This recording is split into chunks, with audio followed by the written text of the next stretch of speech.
నూతన సంవత్సర శుభాకాంక్షలు అడ్వాన్స్గా అందరికీ తెలియజేస్తూ, మరి యవనస్తురాలు మరి లోకంలో లోకానుసారంగా జీవిస్తూ జీవితాలను మరి అనేక మార్గాల్లో మలుచుకుంటున్న వారికి దేవుడు చిన్న సూచనగా ఒక పాటను మనకి ఇచ్చాడు. దానిలో ఒక చిన్న పల్లవి మాత్రం మీకు పాడి వినిపించబోతున్నాం.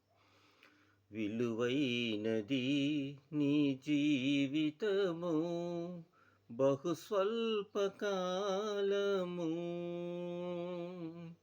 విలువైనది నీ జీవితం, వ్యర్థము చేయకుమా యువక, వ్యర్థము చేయకుమా.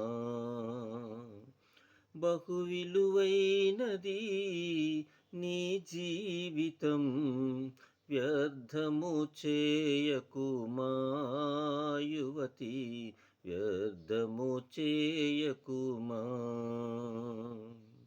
విలువైనది నీ జీవితము, నిన్ను ఆకర్షించే ఈ లోకము కాటు వేసే విషసర్పము.